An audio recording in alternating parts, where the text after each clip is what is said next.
Okay, we are okay. We're at self-inductance 20.5, and let's well, let's share the PowerPoint.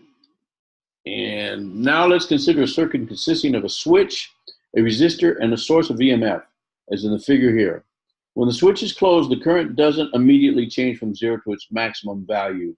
The law of electromagnetic induction, Faraday's law, prevents this change. What happens instead is as the current increases with time, the magnetic flux through the loop due to this current also increases. The increasing flux induces an EMF in the circuit that opposes the change in magnetic flux. By Lenz's law, the induced EMF is in the direction indicated by the dashed battery in the figure. The net potential difference across the resistor is the EMF of the battery minus the opposing induced EMF. As the magnitude of the current increases, the rate of increase lessens, and hence the induced EMF decreases. This opposing EMF results in a gradual increase in the current. For the same reason, when the switch is open, the current doesn't immediately fall to zero. This effect is called self-induction because the changing flux through the circuit arises from the circuit itself. The EMF that is set up in the circuit is called a self-induced EMF. Okay. As a second example of self-inductance, let's consider the figure here, which shows a coil wound on a cylindrical iron core. A practical device would have several hundred turns. You saw those in the lab on Thursday. Let's assume the current changes with time. When the current is in the direction shown, a magnetic field is set up inside the coil directed from right to left. As a result, some lines of magnetic flux pass through the cross-sectional area of the coil.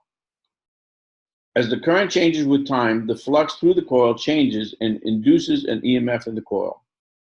We can use Lenz's law to show that this induced EMF has a direction that opposes the change in the current. If the current is increasing, the induced EMF is as pictured in the middle figure. And if the current is decreasing, the induced EMF is as shown in the figure on the right.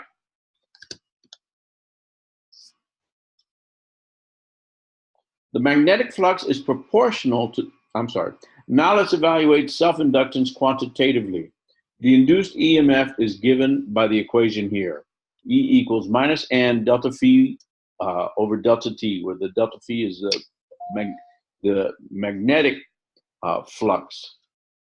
The magnetic flux is proportional to the magnetic field, which is proportional to the current in the coil. That means the self-induced EMF must be proportional to the rate of change of the current with time. E equals minus L delta I over delta T, where L is a proportionality constant called the inductance of the device. The negative sign indicates that a changing current induces an EMF in opposition to the change. In other words, if the current is increasing, the induced EMF is negative, indicating opposition to the increase in current.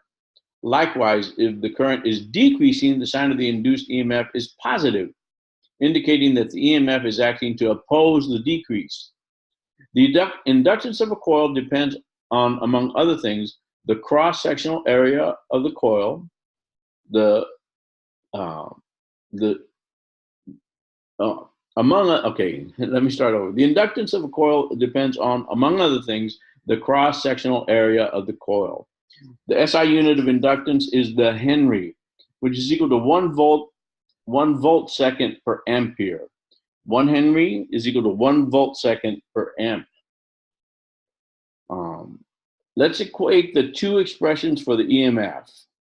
Okay, the N equals delta phi over delta T, and the L equals delta I over delta T. And let's find an expression for L. L equals, we solve for it, N over delta phi over N. L equals N delta phi over delta T, and delta phi over I. Okay.